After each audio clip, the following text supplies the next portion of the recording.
नमस्ते, मेरा नाम है अनिल चैतेवांगड़ और मैं महाराष्ट्र के पालघर डिस्ट्रिक्ट गंजाड़गांव में रहता हूँ। और ये मैं जो है आदिवासी वारली पेंटिंग का काम करता हूँ। जो आदिवासी वारली पेंटिंग कई साल से पीढ़ी मतलब मैं जो काम अभी कर रहा हूँ, मेरा 4th जनरेशन है। तो ये कई साल से इस तरह से हमारा जो जनरेशन टू जनरेशन पेंटिंग आया है। और ये जो पेंटिंग है, ये आदिवासी वारली कम्युनिटी है जो उनका जो पेंटिंग है, इसलिए उसको वारली पेंटिंग बोला जाता है। और आदिवासी कम्युनिटी एक आदि मानव का एक हिस्सा है। उनके टाइम का जो है, इसीलिए उसको आदि मीन्स सबसे पहले।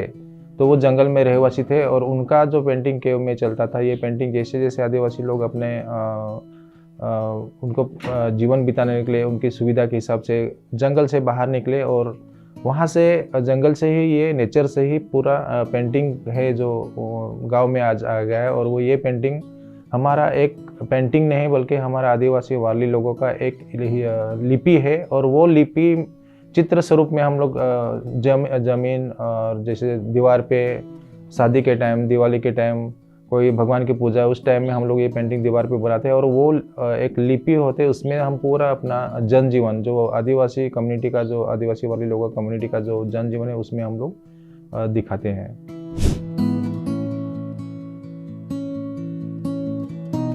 आदिवासी वाली कम्युनिटी की जो है आदि मानव सी एक उनका वंश है जो 10,000 साल से भी ज़्यादा है। हमारे पास अभी हम लोग जितने भी पूर्वज लोग उनसे पूछते आए कि उनको दादी माँ, उन्होंने भी बोला नहीं कि ये कब से, ये बोलते कि 10,000 साल पुराना ये इतिहास है। तो आदिवासी वाली कम्युनिटी के पास है जो कई बीते जो काल है उनका इतिहास वो आज भी हमको बोलते हैं। और ये हम लोग उसमें ये पेंटिंग के थ्रू हम लोग लोगों को दिखाने की कोशिश करते हैं।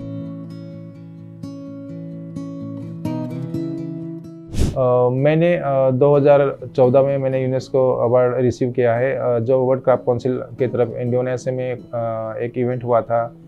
वहाँ से बहुत लिमिटेड लोगों का सबमिशन होता है और लिमिटेड लोगों का अवार्ड मिलता है। तो मुझे बहुत खुशी हुई कि मैं आदिवासी वारली आदिवासी जो जंगल में रहते बिना पढ़े लिखे हुए लोगों का जो पेंटिंग है वो मैंने सबमिशन किया।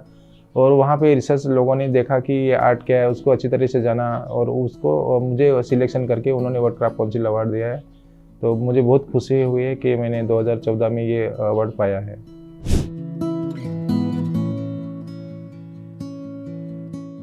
मैं जिस कम्युनिटी से हूँ, तो वही कम्युनिटी ने हमारे जो वंश जो हमारे थे, हमारे दादाजी थे, उनके पिताजी थे, उनके पिताजी, मतलब सब जो हमारे ग्रैंडफादर्स थे, उन्होंने जो उनका जीवन बिताने का टाइमिंग था और वो किस तरह से नेचर के साथ, मतलब नेचर ने उनको सब पढ़ा लिखाया। उन्होंने उसी से नेचर से सीखे पढ़े आए और उन्होंने अपना जीवन बिताने सीखा कि उन्होंने कभी बिना साइंस से वो रहते हुए भी कितना साल तक वो जीवन अपना आनंद लेते थे।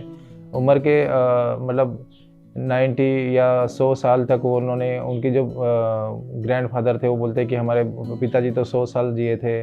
तो ये सोच के हम लोगों ने भी सोचा कि ये अपना कितना लाइफ अच्छा है, जंगल में रहते हैं, नेचर के साथ अपना सब कुछ शेयर करते हैं, उनको पूजा करके, उसका रिस्पेक्ट करके। तो मैंने इसलिए मेरे फैमिली में भी यही चलता था। मेरी दादी माँ, मेरी माँ और मेरे फैमिली में ये पेंटिंग का काम चलता था। दीवार के ऊपर पेंटिंग बनाना शादी के टाइम में देखता था। फिर वो देख के उनको कभी कभी जाके उनको हेल्प करता था तो पेंटिंग फिल करने के लिए। तो ऐसे करते करते मैं भी पेंटिंग अच्छी तरह से करने लगा। और लोग मुझे गांव में भी लोग, अरे ये अच्छा काम करते, उसको भी बोला, वो बहुत हेल्पफुल है। तो इस करते करते मैं इस फील्ड में आ गया। और घर की परिस्थिति ठीक नहीं थी, एजुकेशन बहुत वीक था और बाहर नहीं जा पाते थे। तो जैसे मैं पहले बोला कि नेचर को मैंने वहीं से सोच लिया कि नेचर ही अपने सब कुछ काम में है और सब कुछ हम नेचर से ही लेते हैं। तो वहाँ से मैंने पेंटिंग स्टार्ट किए और आज तक मैंने काफ़ी अलग अलग सब्जेक्ट के ऊपर काम किया है। कि हम आज जो हम पेंटिंग दिखा रहे हैं, जैसे कोई तारपा डांस है, कोई धुमसा डांस है, अलग अलग सीजन के ऋतु के हिसाब से हमारा आदिवासी वाली कम्युनिटी पूजा करता है और उनको अलग अलग कम्युनिटी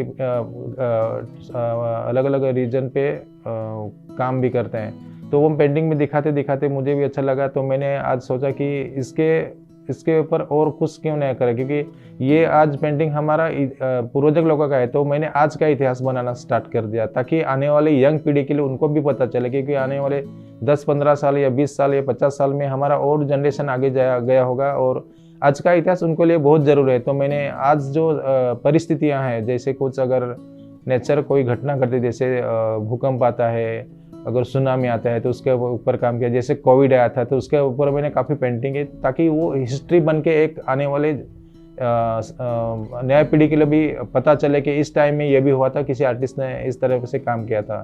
तो मैंने इस तरह से भी काम किए, save the girls, save the water, save the tree, save the electric, ये काफ़ी मैंने सब्जेक्ट अलग अलग किए हैं।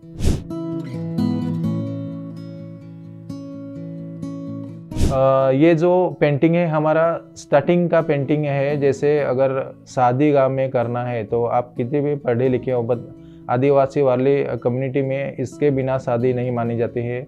ये चौक जो है हमारा, ये चौक है, इसको हम लोग चौक बोलते हैं। बाजू में देव चौक है। ये हमारा पूरा जितने भी नेचर में जितने भी लोग हैं, मतलब कीड़ी मकोड़ी से लेके पेड़ पौधे, चंद्र सूर्य भगवान जितने भी हैं, हम लोग ये पेंटिंग में चित्र स्वरूप में दीवार पे पेंटिंग बनाते हैं। और ये पेंटिंग ओरिजिनली राइस पेज से बनती है पहले, अभी तो हम लोग इसमें कलर यूज करते हैं, जैसे लाल मिट्टी और गोबर जो दीवार पे पोताई होती है, उसके ऊपर राइस पेज से लेडीज लोग आके गाना बोल बोल के ये पेंटिंग बनाते हैं। तो अभी हम लोगों ने इसमें जो पेंटिंग बनाई, ये चौक है, ये शादी का चौक बोलते हैं, बीच में बालगढ़ देवी बोलते हैं, उसमें चंद्र सूर्य और जो दिवला बोलते हैं, कंघी है और सीढ़ी है और कलश है, जो शुभ जो चीज़ें हैं ये इसमें बनाए हैं। और ये बाकी का जो डिज़ाइन है ये पूरा श्रृंगार है, देवी का जो श्रृंगार होता है, जैसे हाथ में जो बैंगल होते हैं, पैंजन होता है, कमर का पट्टा, उसी को लेके ये पूरा डिज़ाइन बनाया है। मतलब नॉर्मल डिज़ाइन है, ये कई सदियों से ऐसे इस तरह से रूढ़ी परंपरा के हिसाब से चले आया है। अगर ये नहीं होगा तो हमारा जो पूजा करने वाला, इसका पूजा होती है, जैसे दूल्हा या दुल्हन को इधर बैठाएंगे और उसको ढक के रखेंगे, जब शरीर में भगवान आएगा तो उसको पर्दा हटाएंगे और उसको पहले पूजा करेंगे। मतलब ये पूरा नेचर है, जितने भी सब पेड़ पौधे हैं, ये सब टाइगर हैं, फिश है, तो हम लोग नेचर को पहले पूजते हैं और उसके बाद दुल्हन को बैठा के वहाँ पे जो बासिंग बोलते हैं, कपाल पे जो लगाते हैं उसके लगाते हैं, उसके बाद फिर हम लोग आगे प्रोसेस करते हैं। तो ये हमारा ट्रेडिशनल है, रीति रिवाज है, कई साल से रीति रिवाज आया है और हम इसको रिस्पेक्ट करते हैं और रिस्पेक्ट के साथ अपना कल्चरल और अपना रूढ़ी परंपरा को हम बचाने की कोशिश करते हैं।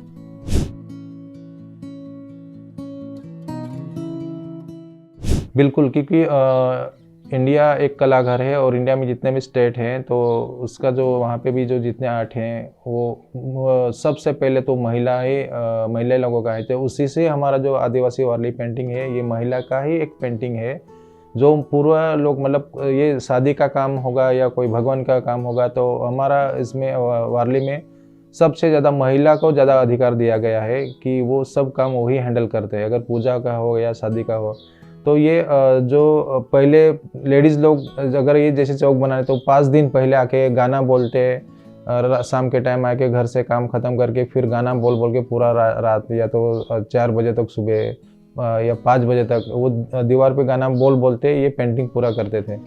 तो अभी ये लेडीज़ है घर से बाहर नहीं निकल पाते, कोई लैंग्वेज का प्रॉब्लम था, मतलब पोशाक का प्रॉब्लम था, लोग डरते थे बाहर जाने के लिए, या तो घर से नहीं भेज देते लोग कि आप कैसे जाओगे, किस तरह से जाओगे। तो मैंने अभी वापस मेरा स्टेज लिया कि ये पेंटिंग लेडीज़ का है तो उनको प्लेटफॉर्म देना ज़रूर है, तो मैंने वापस उन लोगों को कोशिश कर रहा हूँ कि लेडीज़ लोगों का वापस प्रमोट करना, तो मैं इस तरह से मैं काम कर रहा हूँ।